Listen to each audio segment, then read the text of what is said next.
Um, Today we have a guest. I will welcome Mihai to the stage. Hello, Mihai. How are you? Hello, Alper. Hello, everyone. So, as you see, we have many audience from different countries of the world. So Yes, it's very much global event right now. What's happening?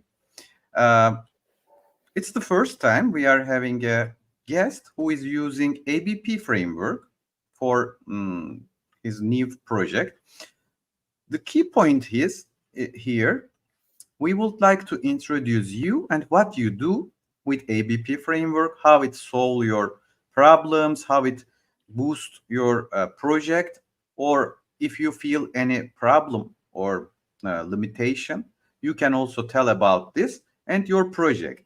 So people will understand what you are solving in your company, and maybe they have some similar things. Maybe they will like to connect you later. Maybe they can be your customer. It's also possible. So let's start about yourself, your experience, and what you are doing in your company, and what's your company doing. sure. Thank you. So, thank you for having me. I'm really glad to take part of this community talk. So, a couple of words about me. I'm Mihai Rebeja. I'm from Brașov. That's a city in Romania, and I'm a co-founder in Tria Studio. Tria Studio is a software agency which has been founded 12 years ago.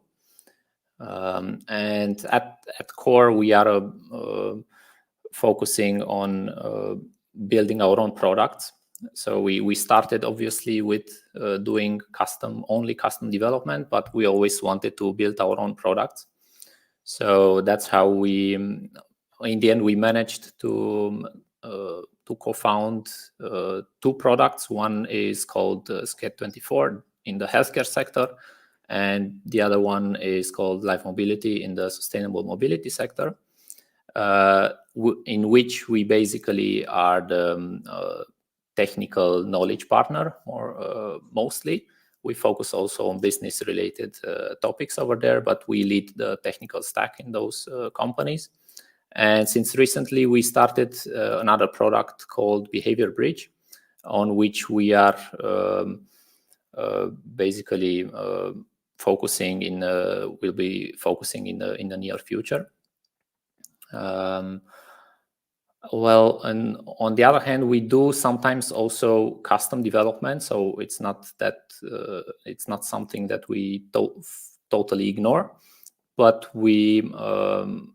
I could say that we take the luxury of deciding on which project we take on and which not, depending on if it fits our technology stack or our experience. So basically, that's how we take decisions from this perspective. A couple of words also about me. At core, I'm a technical person. I also started as a software developer. So we can say you are .NET developer also. No, that's maybe the bad part in this discussion, in this community talk. So I'm not a .NET developer. I have more experience on the front end side. So I have worked on with Angular and for our web applications, and Flutter for mobile applications. Mm-hmm. So from a development perspective, that's my core expertise. But in the past at least 2 years, I haven't managed to write so much code because I had to focus more on the business side of things, and look for new business, expand our products, and manage existing products and new clients. But you decide which technology stack needs to be in your next project, or how you will solve the problems. So that's not only me. So I also have to mention that we are 4 co-founders in Tria Studio, 3 of which we are technical co-founders, and another one of our co-founders is focusing more on the marketing side, and also user experience and this part.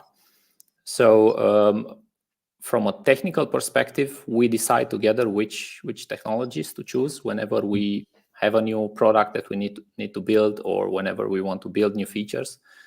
Sure, we decide how to approach things. So you started to create an MVP project for your next solution. And what is this project? Can you tell a little bit about your project details? Yeah, sure. So basically, we started a new product called Behavior Bridge. This has been we worked on an MVP at the beginning of this year, so it's pretty new, and it's basically the result of 12 years of work. And we took all our experience and created a new product, which we believe that will bring value to our clients. And obviously, it's relying on the ABP technology. But And what's your business domain? yeah, so for this, for Behavior Bridge, the focus is to since we are involved in the sustainable mobility, and we are more inclined towards sustainability, we are focusing Behavior Bridge on approaching the electric vehicle industry, and help our customers bring features in, like, for example, adding gamification to their existing solutions, and other features like, for example, dynamic pricing in regard of the price of the energy. So basically what we have noticed is that existing companies in the EV sector are focusing a lot on building features for their infrastructure and for servicing their clients, but they are not focusing so much on the user, and the user is basically the decision maker whenever they choose to charge their car. So we came up with a concept which helps companies enhance their existing digital product by connecting, by integrating with our product called Behavior Bridge. So we are So not... Behavior Bridge, let me summary what I understand. Sure. So Behavior Bridge is a product which it's a not specific product for a customer, but it's a general product for every electric vehicle producer, electric vehicle cars or other vehicles that needs to be charged from an electric source. So you are giving them a service to give information about the stations, their electric vehicle charging stations. Also, you make some how to say Gamification. gamification, yes, for making usage maximum level. So Yeah. this is about it's mostly infrastructure solution, not Yes. something for end users. You have mobile applications to consume the system. There is an admin panel for product owners who are using the system to set their location, set the charging. They give names, some maybe capacity, something like this, and people find nearest electric charge stations within this mobile application, which you now doing. Yeah. So regarding that part, that's you described well the process. So whenever you want to charge your car, you'll need to find a charging station and then connect to that charging station, usually via a mobile app, and then start the charging process and pay for the charging session. The thing is that we know that there are a lot of companies which already provide this whole infrastructure part, what we do with Behavior Bridge, we connect to their existing solution. So you can see Behavior Bridge as a plugin, which enables the client to deploy, for example, gamification in their existing solution. So we are not providing our own mobile app. We are not pushing a mobile app. We are just enhancing the mobile app so that, for example, you can see gamification. The most basic thing in gamification is to create like a loyalty reward program.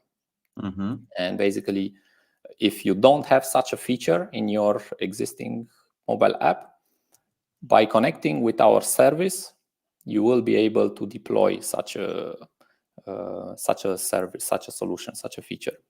Okay. Because you will need to define some rules and decide based on when do you award points, which should be the conditions, and this generates a lot of complexity, which we basically solve through our platform.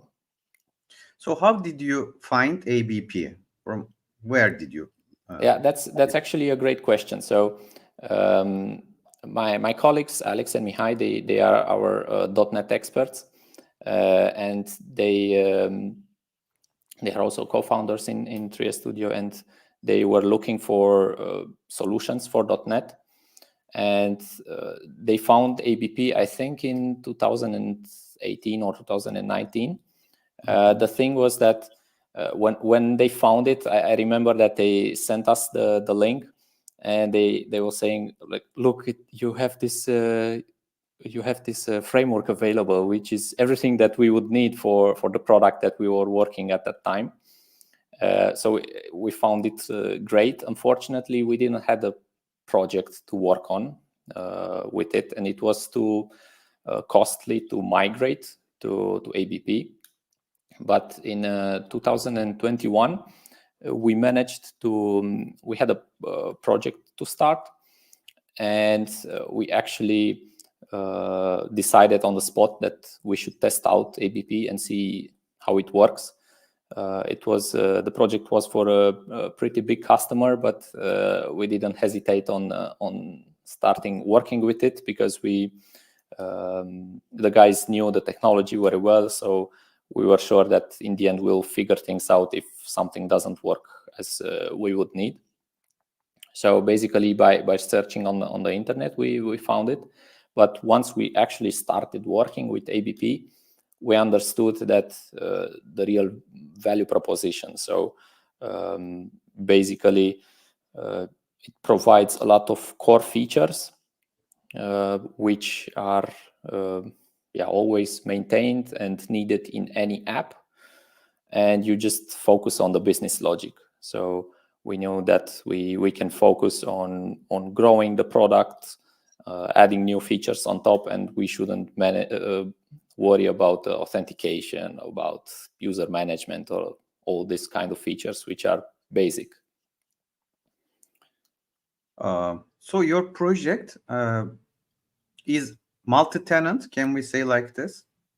Yeah, so Behavior Bridge is a multi-tenant product. So it's a software as a service. We have set it up. It relies on ABP, and it has been set up in a multi-tenancy setup. Is and yeah, basically whenever we onboard a new client, we add it as a new tenant. That's very good because ABP's core functionality is multi-tenancy, microservice, and modular architecture. Actually, we are focusing more on these topics. And when you have a project out of the box, multi-tenancy enabled, I think it saves much of your time before starting your business code.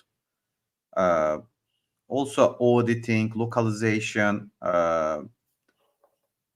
settings, roles, users. There are many generic functions inside ABP project, which helps and boosts to kickstart your new project, actually. And I would like to ask you about for developers who are new to ABP framework, how would you suggest they get started? Yeah, that's a good question. So from this perspective, we found it that even though ABP from an architectural perspective it's advanced, we found it that it is good fitting junior developers because it forces them to respect the architecture. And I feel that this is a difficult topic for developers who don't have experience, because usually they don't know how to create an architecture, they don't respect an architecture, and then obviously the end result suffers in quality. So what we found is that it's good. It's a bit harder at the beginning to onboard junior developers because they have quite a bit to learn. But afterwards, it's easier to tell them how to build features because they just need to respect the architecture. So I would say that for less experienced developers, if they are on their own, it might be a bit tougher to work with ABP. But Yes. if they can get guidance for a person with more experience, they will advance, at least in my opinion, a lot quicker than learning things by doing mistakes. And that's a valuable thing in a company because it helps you increase quality and also onboard unexperienced developers to be more productive quicker. Actually, yes, I agree with you. In ABP framework, we have uh, applied the best practices, and whenever a new team member, even he is junior, joins the team, he needs to apply all the rules that we have created before, and it's very hard for him to break the project. Yeah. He cannot put his DTO in some lower level layer and break all the domain driven design rules. So we are forcing them, but sometimes this rule forcing makes them annoyed. What I Yes. mean, if you are not obeying the rules in your daily life, you would also not like to obey the rules in software development. And finally, your project will get complex in long term. So this is good for maintenance. This Mhm. rule sets and everything in perfect location makes project long live. Yeah, exactly. So from a quality perspective, you have quite a solid base from the beginning, and that's important. Furkan, how much time we have? So we have around 5 minutes, 5 or 6 minutes. So we can continue, I guess. Okay. We can get any question if from the community they have for Mihai or I think there is a question. Yeah, we have. since you mentioned mobile apps, how did you deal with public user account registration? Are you using the same user identity tables, which means data stored in same table for the employee backend? Uh, Yeah, in this case, I wouldn't. I don't want to get into the details of how this is done, but yeah, we use the same. We store the data in the same tables, Yeah, and we probably yes, because there are rules for that. yeah. Hussein, I understand your question. Uh, it's also a generic problem. Uh, there are some users in who is managing the system, and you have also customers. You are asking, should I create a new entity to my customer, or should I put them in the user table along with the others who are administering the system and make them separate by assigning different role? I think this is the question. Uh, I think it depends on your project to decide this, because every project uh, has different character. but mainly putting all the users inside the user table will solve generally. Okay, second question. Did you use microservice or you are using modular monolith structure? Yeah, so regarding microservices and monolithic, from this aspect, we are using monolithic. We haven't reached the step to use microservices, and we found it better to use monolithic. So Mihai is going incremental. He is not in the first day making microservice, which may be not needed now. Yes. So maybe if you have so much traffic and you need to split your services into sub-service, you can do this later. ABP allows this.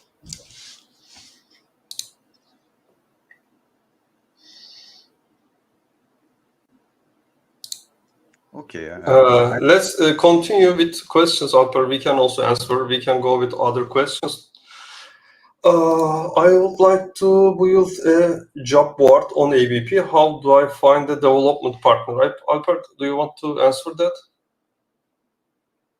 Yes, actually, we have partners globally. If you send us a mail to sales@volosoft.com, our team will contact you and send you related partners who can solve your problem.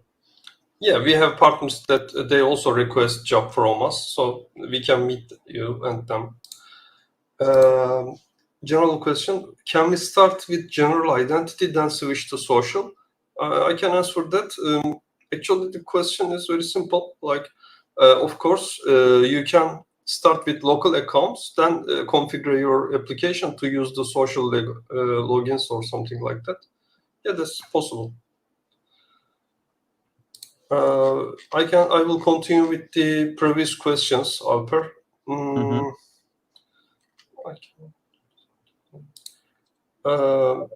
Okay, Adriano wanted to documentation for 8.3. I wrote already on the chat. Another question was a little complicated questions. David is asking, migrating from ABP 5 to 8, want to Dockerize applications and for authentication server, API host server, and Blazor server. He is getting some authentication problems. Actually, in ABP 5, we were using identity server, as I remember. Now we are using OpenID for the complex authentication requirements. So it's best to check that, maybe related to that. But if you cannot find the problem, you can just write to a ABP GitHub repository or ask from the Discord server. It's very hard to answer your questions without seeing low-level details of the problem.